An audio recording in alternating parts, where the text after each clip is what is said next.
on, Matt here.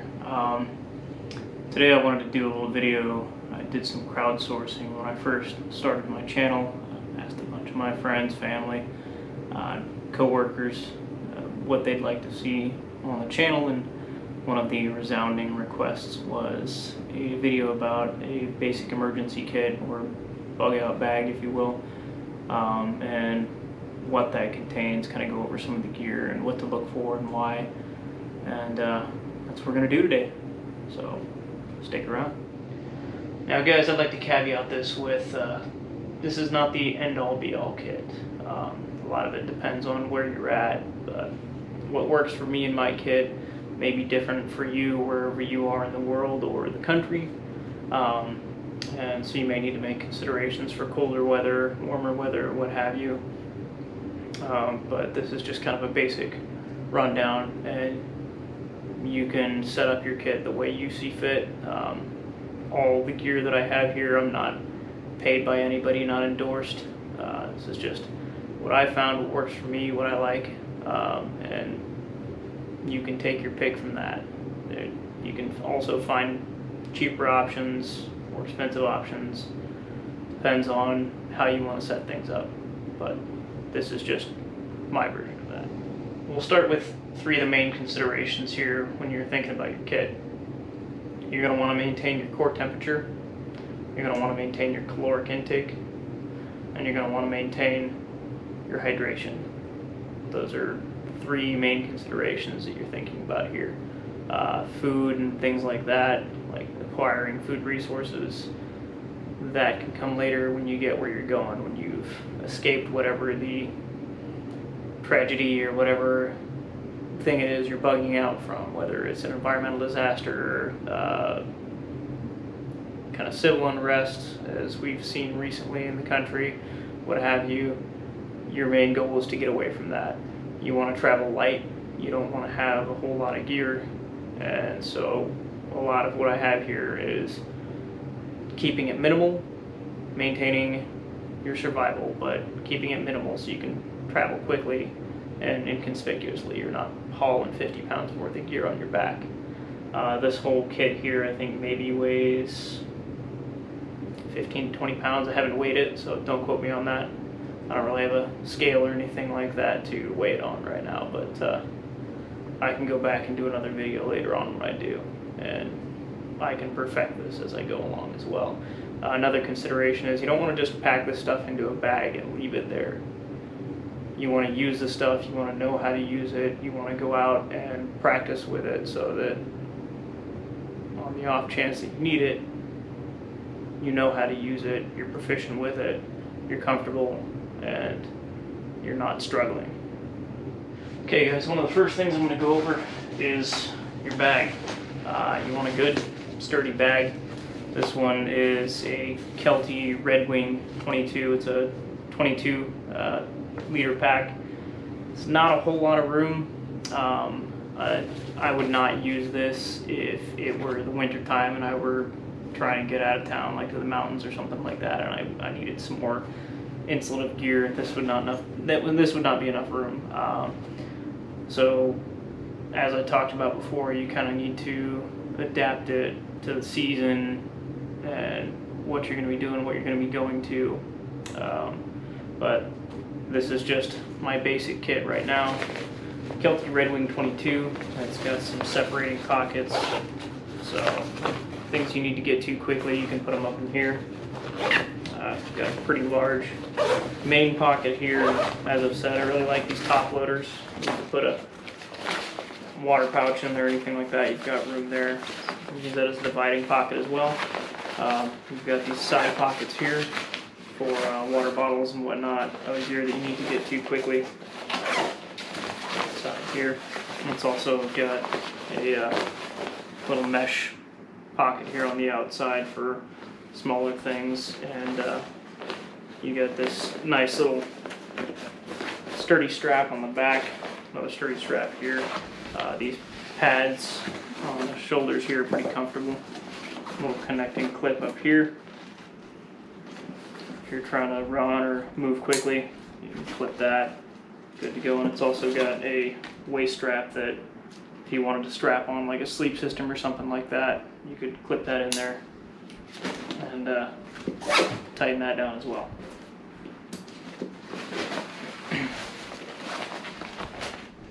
Now, the thing with the bag here is this just kind of looks like your everyday backpack.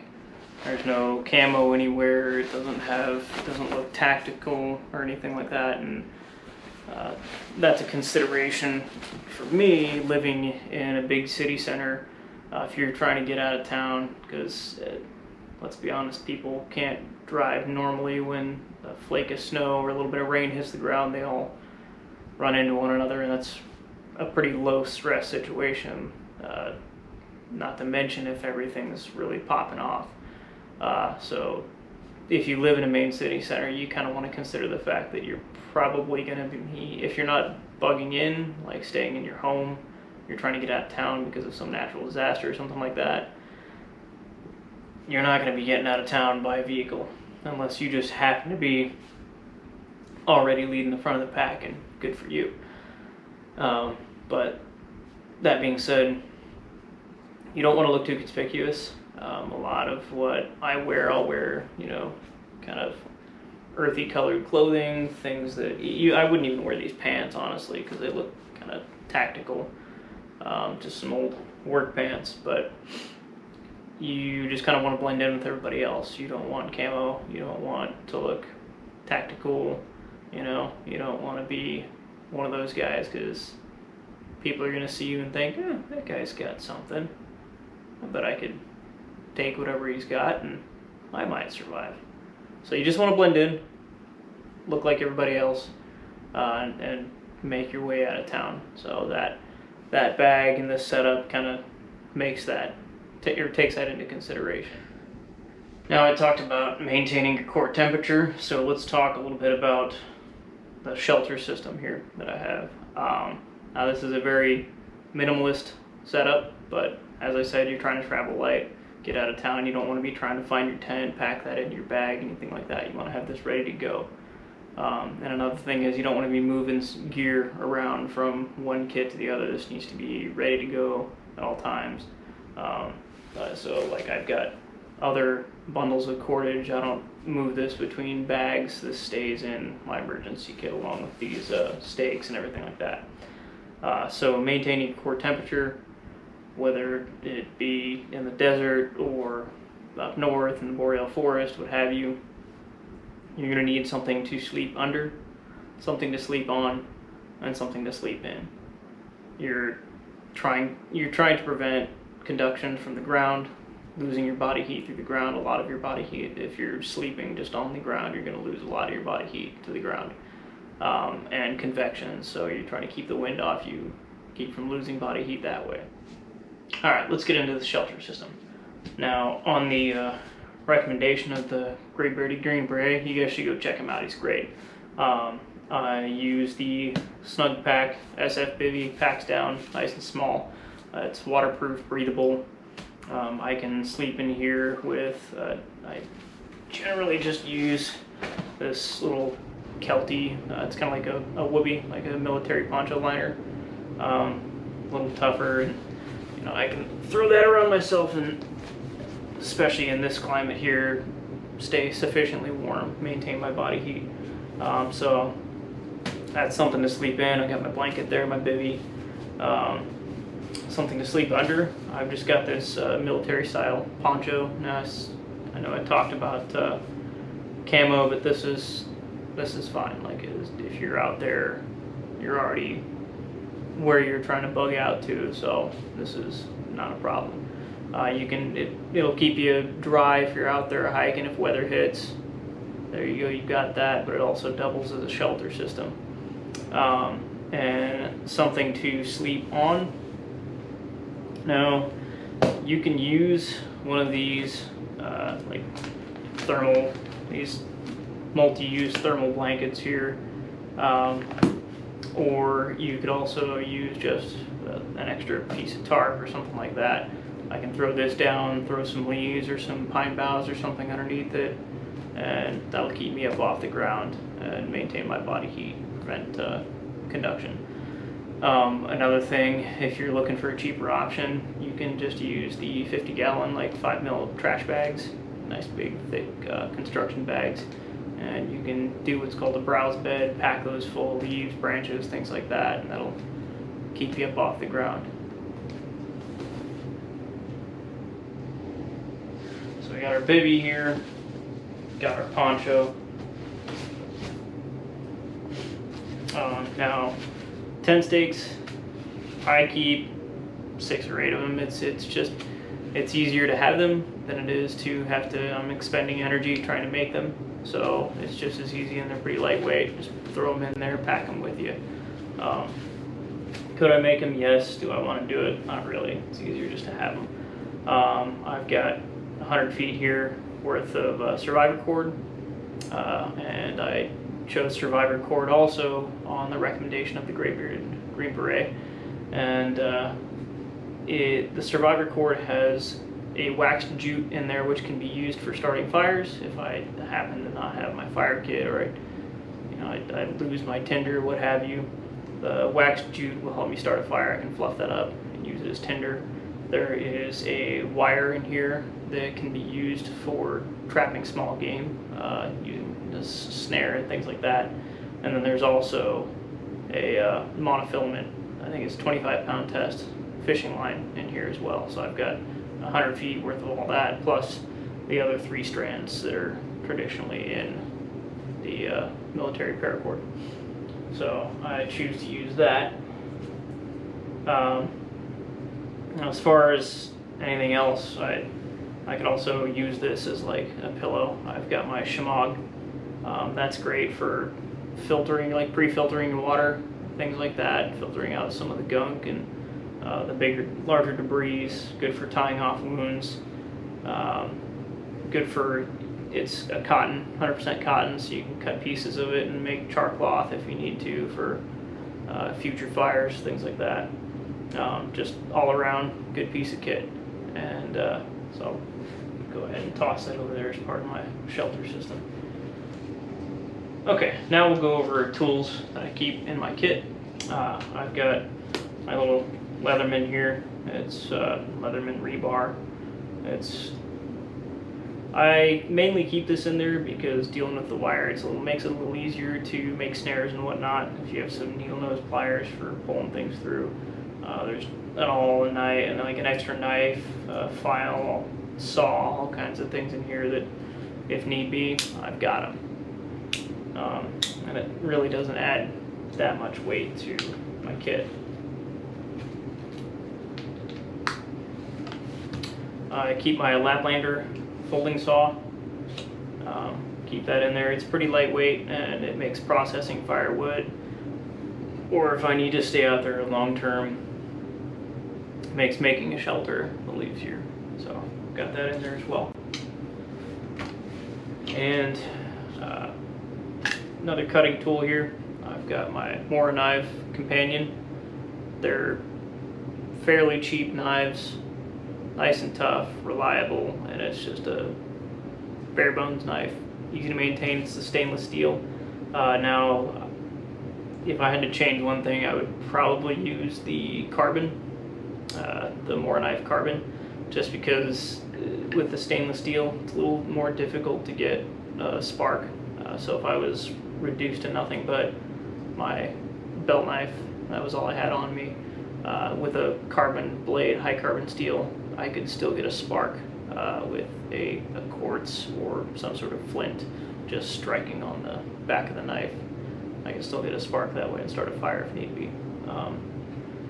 But other than that, tough little knife. Keep going, it'll keep doing what you're asking of it, and it's pretty easy to sharpen.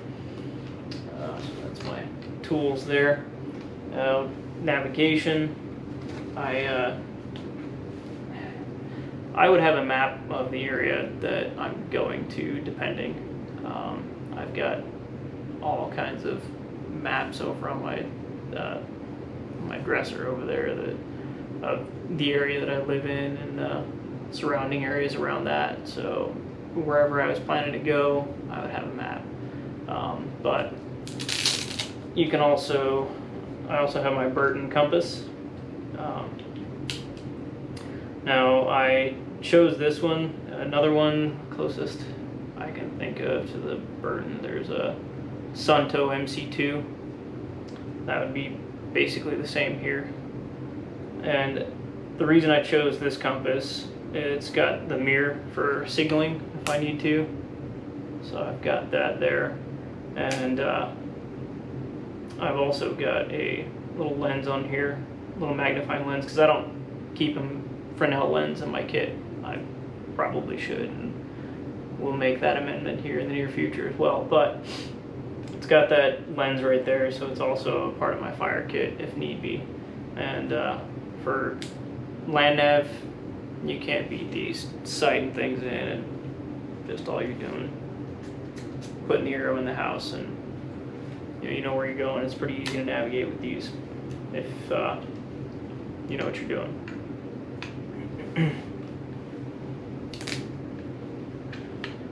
And another thing for navigation, I just add this to it. You want a good headlamp.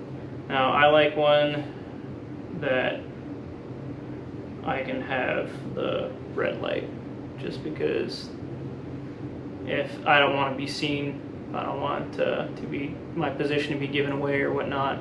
And it also saves your night vision. So if you're doing things at night, quick things around camp, and you don't need much light, the red works great. It also saves your battery. So there's that.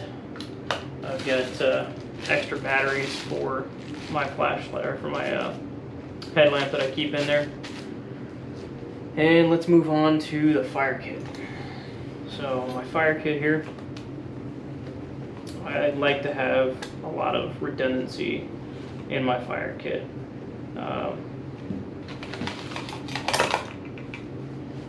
This fire is one of those all-important things for everything from boiling your water to maintaining your core temperature to cooking food, what have you, signaling, depending on the situation. Fire is kind of all-important survival tool, so having some redundancy in your fire kit is it's very important. So I have got just a regular Bic lighter here, and this is an Exotac fire sleeve.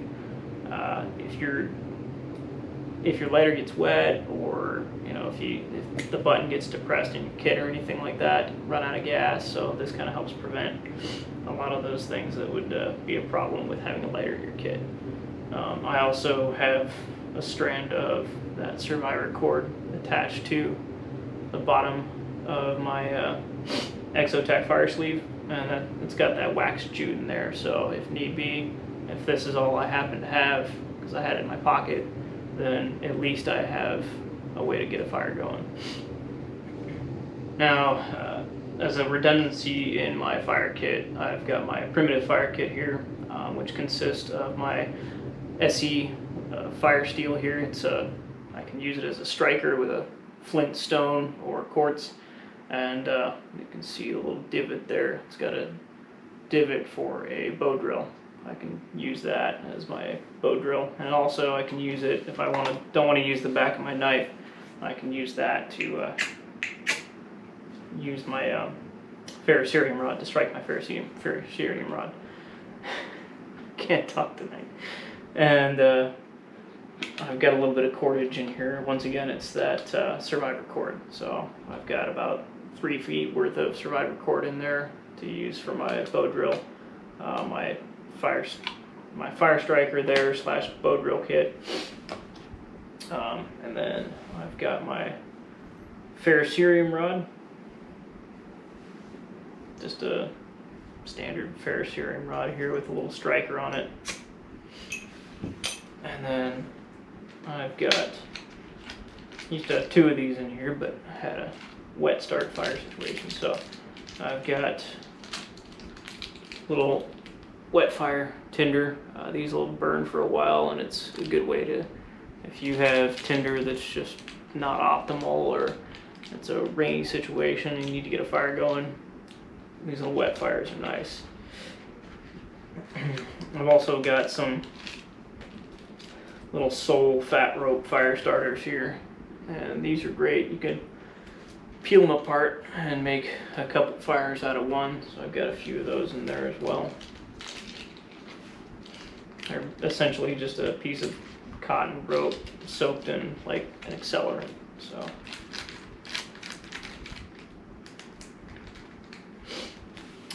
and then I've got my Uco matches here, these little store matches in a plastic container, and they've got a striker on the side here. So good to have those redundancies in your fire kit. And another thing here, these candles, little 9-hour candles from Uco, I believe. Yeah, another thing from Uco. The 9-hour candles here. These are great. It's just like a small light source around the camp. If you're doing something at night, you only need a little bit of light. Those are great. They're also good for kind of extending the life of your lighter. If you get this lit with your lighter, and you can use that to light tinder that's not working well for you, so you're not holding your lighter there, burning your thumb or anything like that. So these are a great option to have in your kit as well. All right, now let's get to water here.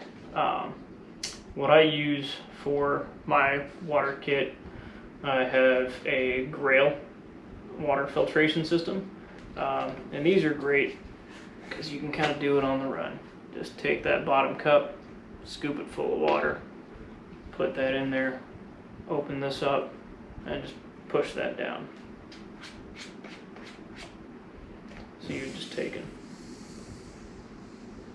right there, and then that filters your water. I can take this and fill up one of my other containers. So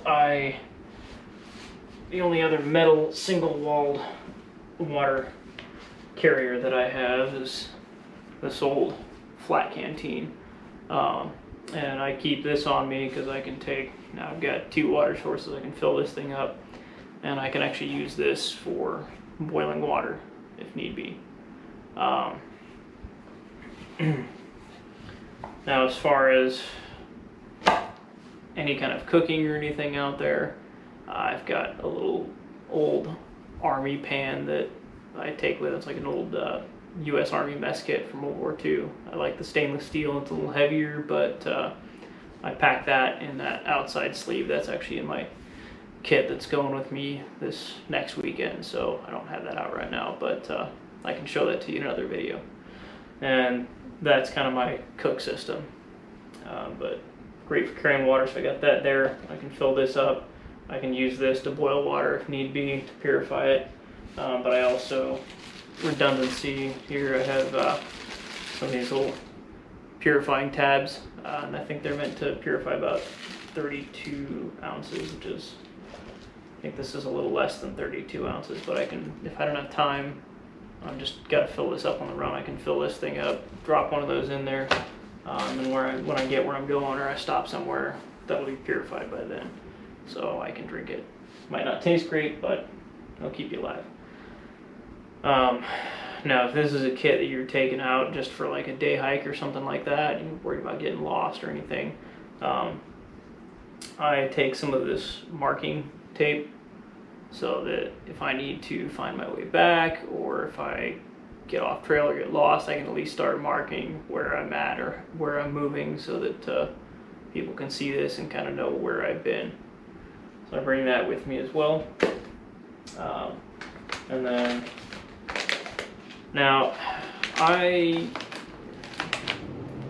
in any survival situation, I would probably replace these with like some of those little survivor food blocks that they keep really well. You don't need to boil anything. You just kind of, their sustenance is what they are. And I actually have some, I'm probably going to order some of those next month, but in the meantime, these little trail foods here, not bad. Just boil up some water, add that to it, good to go, and they're nice and lightweight, so they keep you moving nice and quick. So I keep usually 2 or 3 of those in there. And then, so that covers your caloric intake there, plus your trapping cord and fishing line and everything like that. And I keep, I don't have them here with me, but I usually would toss a little small fishing kit in there, which is a little thing like that with some fishing line and like 3 or 4 hooks. Toss that in there as well. Now, another thing you're going to want to keep is your emergency medical supplies. Now, if you get injured out there, anywhere where you have like a sharp object, you got your saw, you got your knife, you want to have something to stop the bleeding. These kits, this is North American Rescue. I've got some chest seals, some quick clot, Israeli bandage, a few other things in here, tourniquet, and a basic first aid kit. And that is that's my first aid supplies there. You want to have this stuff to be able to treat any wounds or anything like that that you've acquired leaving whatever it is, or to treat any injury sustained during the event. So you want to have those with you as well as a part of your kit. Not always going to be able to get to a doctor, and depending on what's going on, emergency services might not be able to get to you right away, so that's an important consideration. And that about wraps it up for the kit. Like I said, it's not the perfect kit by any means. It works for me, and I've even mentioned a few things that I'm going to be changing about it in the near future here to you. Going to be adding some more options for food acquisition and stuff like that. I would like, they have these little survivor cards that have like spearheads, fish spear, hooks and things like that in them. Don't take up much room, and it's something else that's you don't have to make out there. So I may add that to my kit as well. And I'll probably do another video when I update it and have it where I want to be, and I may do another one on like a winter kit, winter survival kit. But a lot of these things are going to be pretty much the same. So if you have any questions, let me know in the comments. I'll try to attach some, if you guys are interested, I'll try and attach some links for some of the gear in the bio section there, and let me know if you guys have any questions. Thanks for watching.